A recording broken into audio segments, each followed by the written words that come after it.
Rokaw 219, and I'm going to go over some maybe tips and tricks that I've learned over the course of hunting this year. Today is January 3rd. This is the end of deer season in the state in my state of Indiana. Uh, so I'm going to be going through some lows and highs of this year and kind of a recap and a twist it all and put it all into perspective. That way, if you're interested in hunting or maybe you need another trick in your arsenal, that I could possibly give you that option. So stay tuned. So, some of the tips and tricks that I did this year hopefully will benefit you and the parcel of land that you're hunting. Now, the first one I'm going to go over is patience, especially if you're a first-time hunter or you're about to get into it this next coming year here for 2021, next deer season, or whichever animal you're going to hunt.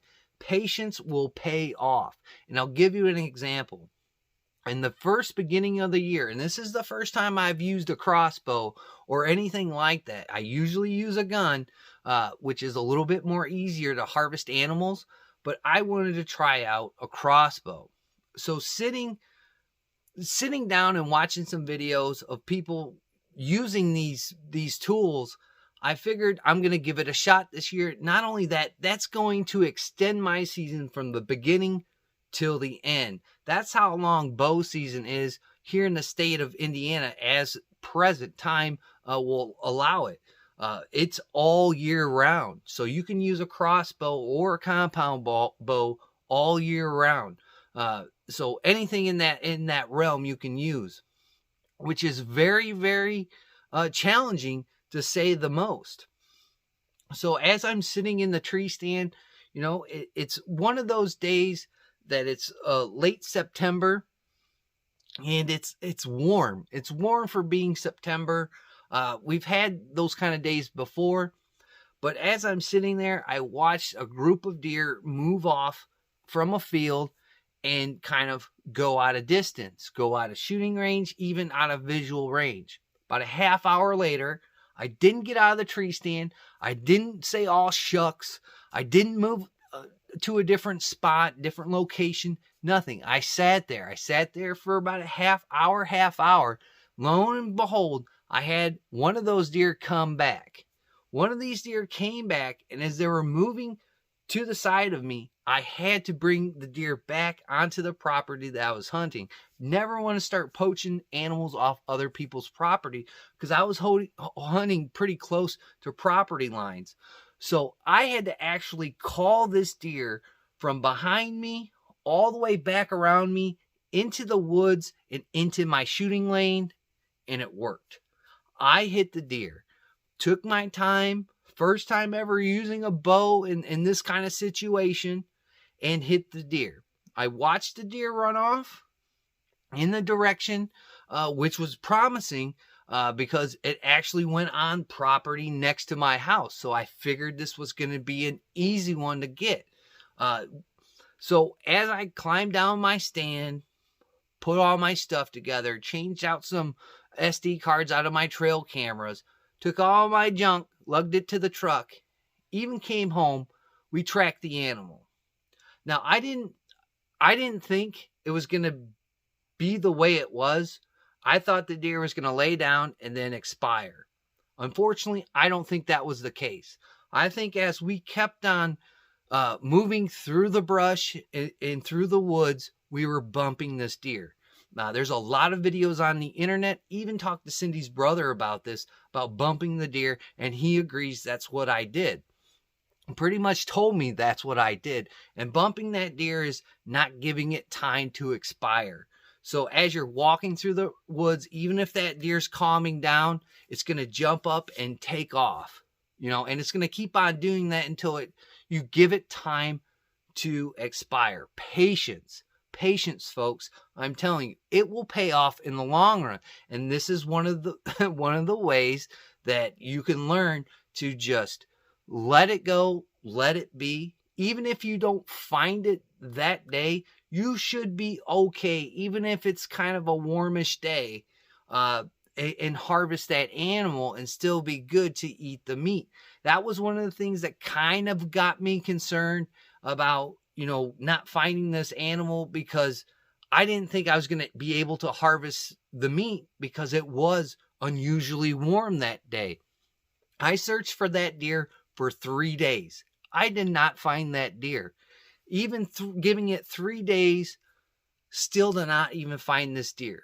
Really broke my heart, not only as trying to be an ethical hunter, but knowing that I let the family down.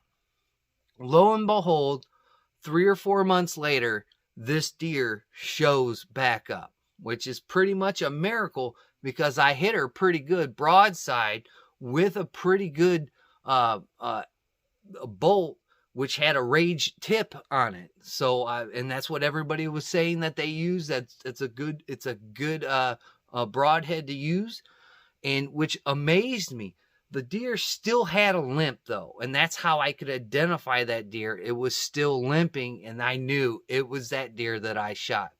So in a sense, I was glad the deer survived, and I didn't really wound it bad and then lose it and then have spoiled meat and just feed the other critters around the area. On the other hand, I wanted to really harvest this animal. Even if it was my last tag of the year, I still wanted to harvest this animal because I don't like seeing that. I don't like seeing it, but she looked pretty healthy for being shot with an arrow. And I've seen a lot of stories that come about animals that are shot with an arrow and have survived. So I took a video that's on the channel, and I've also seen that deer again doing the same things deer do. So patience is something you should always look after when you're doing this. If you're starting to get into hunting this year, or you're thinking about it, patience is number one. It will pay off in the long run. So hopefully this little mistake that I just described that I did, you don't have to do it, and that information you can pass on to another one. The second thing is land management. I cannot tell you how critical it is to manage the parcel you're on. On public land, it's really hard to do that. It's basically you just move your stand until you find a sweet spot in that public land. But if you own, lease, or have permission, you should really manage that land. You should really make it flourish good enough to get the deer comfortable. And I'll give you an example of this. When we first moved here a couple of years ago, we saw 1 deer, 2 deer at the most, and only 1 buck. That's it. Even through that deer season, I didn't hunt the first year we were here. Still, it wasn't how it was the following summer.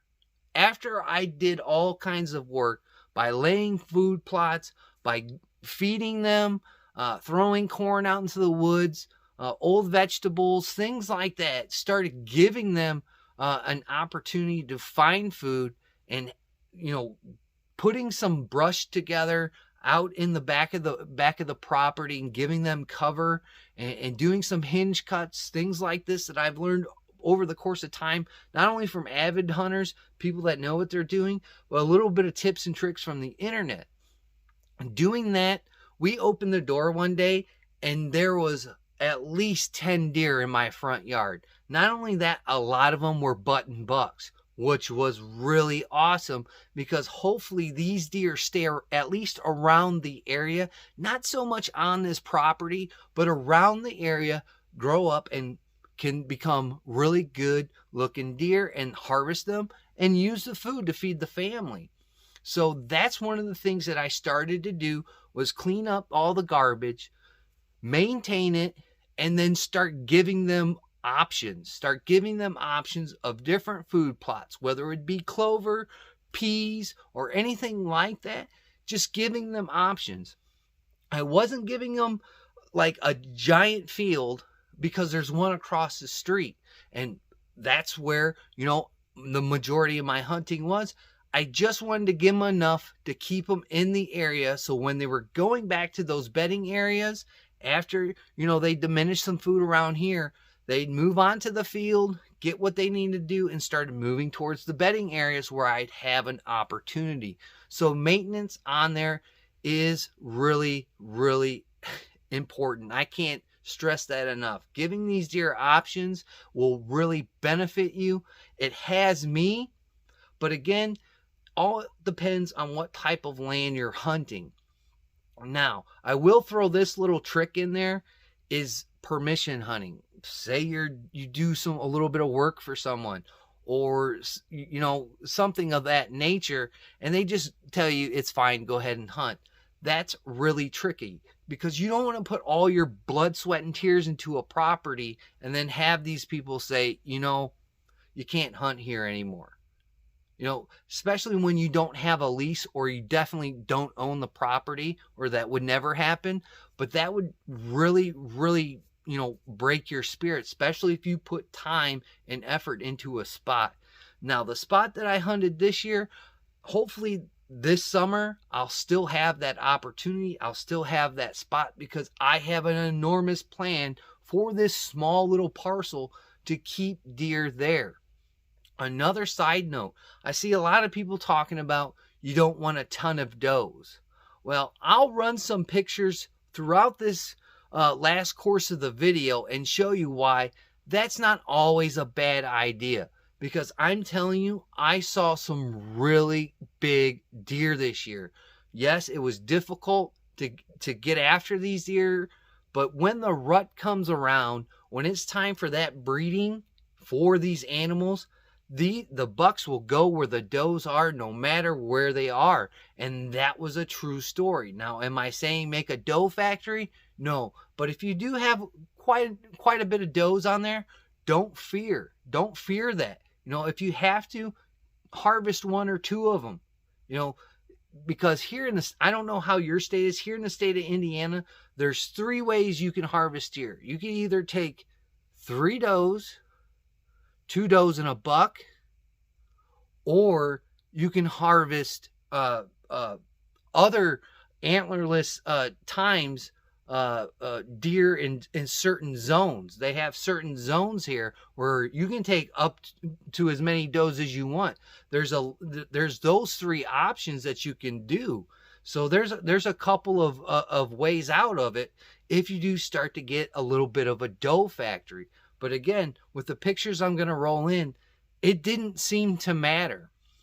Now, the only time it did seem to matter is towards the end of the year. But hopefully you're tagged out by then and you didn't drag it on like I did. So land management is critical and crucial. Use some of those tips to help keep those deer at least into the area and passing through the land that you're going to hunt. Number 3 is your gear. Make sure you have proper gear. Make sure you shoot your crossbow if this is the first time you're doing it. Even if it's not, make sure you can shoot this thing accurately. Make sure your trail cameras have fresh batteries in them at the start of the season. Make sure all that stuff is put together, because combined, you'll probably have a really successful season. And I'll throw in there on the side of it is when I went and checked my cameras, I wrote down times and dates of where these animals were at that time for that course of the season, whether it was the pre-rut, the rut itself, or post-rut. And I jotted those down. Some people will say, well, it's not going to work all the time throughout that hunting season. Yeah, but it might help me for next hunting season. It might help me gain an edge on them if they continue to go the same course that they did this year. But they're animals, so they could always change up their ability of travel or the food source that they want to pick out and target. I've seen it happen right in front of my eyes. 1 minute they're in the alfalfa field, the next minute they're out eating berries and briars. So it's really tough at times to do it, but I'm still keeping that log. I'm still keeping those pictures to make sure I have the times down, because the next thing that I want to go into is time. Time management is critical. You know, it's critical. I have watched so many videos on YouTube where it seemed like the people climbed up in the tree stand or they got into a blind, they sat down and they shot a deer. That quick. You know, they didn't hang their gun up. They didn't hang their bow up. They climbed up there and said, look, there's a deer. Boom, harvest. It doesn't happen like that. I don't know if that's kind of the trick of the trade to get you to watch those videos, because I fall for them all the time. But again, that falls into that patience aspect, because it doesn't happen like that. But with me working a 9-to-5, a retail type job, it is really hard to get the holidays off. I don't see the 3-day weekends. You know, the majority of days I worked on the weekends, the majority of them, you know, unless a holiday fell on a weekend, that was party time. You know, that was the time to go do an all-day sit. I think I only did 2 this whole year, you know, this whole year, 2 or 3 of them, not many, because I'm in that position where I have to be there. You know, we're short staffed at the time, you know, I have to be there. So it really sucks. It really sucks in that aspect. So if you do get vacation time and your job doesn't, gives you that time off on holidays and certain things like that, take it and run. Take it and use it to your full advantage. Knock a block out in that hunting time schedule time frame. Put your vacation time into there. That's what I'm going to have to do next year. Unfortunately, hunting season falls into Thanksgiving, Black Friday, Christmas, New Year's. You know, that's what really sucks about working retail. So me trying to work my schedule around, I was sitting out for 2 hours. I was sitting out for 3 hours. Sometimes I'd go out there and only sit for an hour and a half because that's all the time I had. But the more time you are in a tree stand or a blind or however you hunt, the better chances you are going to get a harvest. I truly, truly believe that. And sitting there and even though I didn't get to harvest that deer, that was one of my all-day sits. That was an all-day sit, and it was beneficial. So the more time you can make for yourself to sit out in the area that you're hunting, you are going to see benefits from it. Unfortunately, I didn't have that luxury this year. And again, I didn't have the luxury of hunting on the farm either. You know, I only got little spurts and go-arounds last year, but the weather was awful. The weather was awful every time I sat there, which even hindered my process even further. So make sure you block out a time frame during the hunting season where you can really put in time in the woods. Now, the last couple of ones that I can say are pretty rudimentary for, you know, seasoned hunters, and that's your gear. Mark your gear. Put your name on gear. Whether you have to take a little bit of a Dremel and carve some initials in it, or lock your tree stands up. Things like that. That was a downfall that really hurt me this year. And it was because of my own mistake. Now, even though I was hunting on private land, I had all my stuff stolen. The majority of it. Whether it was my bow hangers, my gun hanger, my trail cameras. They even took the strap off my tree stand at the top. If me or my son that hunts with me would have walked up that tree stand and sat down, it would have tilted over and somebody could have got seriously hurt or died. Now, this person wasn't supposed to be in that area. They didn't have permission and it was private property. So he pretty much got found out. And again, I'll roll in clips of deer. This is why he was there. Because there was a big corridor of where these deer were moving and where his tree stand was. That's a cherry spot. But yet he wasn't allowed to be there. So mark your gear. Mark your gear. Tie your tree stands up. I even chained mine down. I chained mine down from the top to the bottom to make sure I don't lose another tree stand. Even though I sold a tree stand this year because I knew I wasn't going to get the opportunity to hunt the farm, that still would have, even having that kind of terrible incident happen to me still would have gave me another out in the long run. So make sure you prepare wisely when you start hunting, or you're thinking about hunting, or you're hunting now. Make sure you do these types of steps. This is a great tip that I don't want anybody, any hunter, to go through and have a lot of stuff get stolen. Not only that, is that cost me and set me back close to $300. So trying to replace that stuff was an effort. Not only that, that took time away from me sitting in my tree stand. Again, time, because I had to replace that stuff. I had to go to the store and buy it. I had to set it up, things like that. I had to redo my tree stand, and while you're out there, you're leaving scent. And this is the next one, what we'll talk about is descenting. Descenting is key. I don't care what anybody says that they smoke cigarettes in their stand. I got blown at more times this year because I think I didn't control my scent as good as I could have done. And I think that wholeheartedly. That, and a couple of times the deer accidentally walked up on me, and it shocked both of us, because I'm looking over here at deer, and all of a sudden 2 deer just come out of nowhere, not on a time schedule that they're supposed to be on, because they're starting to change their moods, and walked up on me, and it was just like, oh, hey, hi, how you doing? And they're gone. So again, control your scent out there. Control your scent. That'll give you the leg up. A lot of people don't understand that deer's senses, their nose, and when you see that tongue come up and hit that nose, they're clearing it.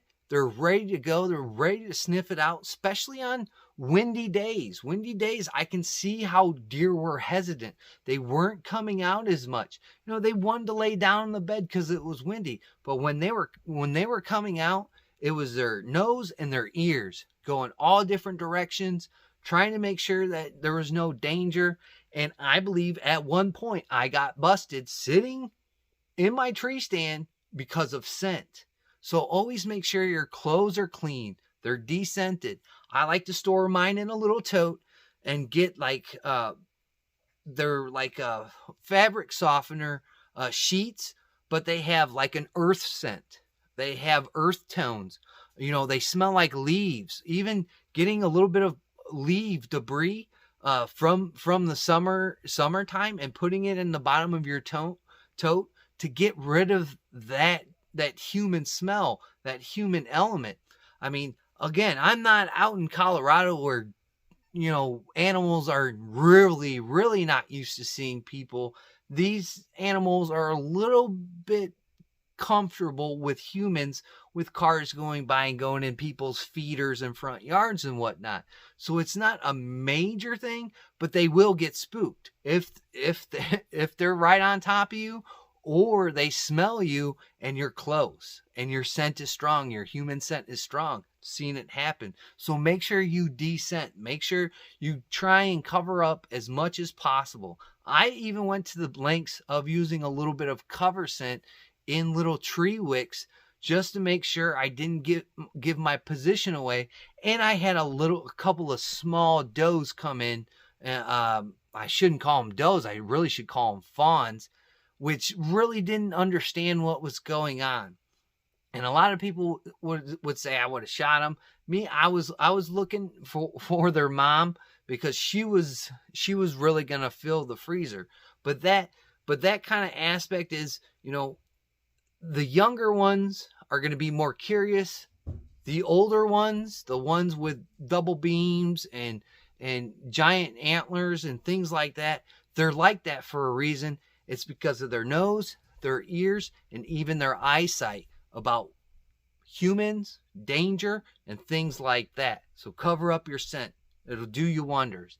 And the last thing that I want to get to is go out there and enjoy yourself. Go out there and enjoy yourself. I enjoyed myself this year. through all the trial and tribulations we just went through, I enjoyed myself. It was so fun watching turkeys interact with deer this year. And there's a little quick tip for you. If you see turkeys and you're deer hunting, guess what? Look for that deer. I enjoyed myself so much this year watching nature do its thing, watching nature take its course. It was a very eye-opening experience, something that I got away from when I was a kid, and I lived in this same area as a kid, and always out in the woods, getting dirty, putting holes in my jeans. You know, I lost that aspect of living in the city, and regaining it now in my older years, so much cooler that it really makes me wonder why I moved out of the country in the first place. So enjoy yourself when you go out there. More importantly, take somebody like your son, your daughter, your loved one, your significant other, and enjoy yourself while you're out there. I watched two hawks communicate today. That was amazing. Amazing to the point where they were flying right over me, and I can even see the colors on their wings. They were so close. That's amazing. And let me tell you, the squirrels weren't that happy. So watching nature in a whole do its thing, take its course, and fluctuate around you is so relaxing, so peaceful. I have really enjoyed myself this year, even though I didn't harvest anything. Enjoy the outdoors. Enjoy the time that you can get out there, because there will come a time where you're not able to do it. So doing it now, whether you're young, middle age, or you're climbing that plateau where maybe health issues or some kind of reason will stop you from going out there, go do it now and enjoy it.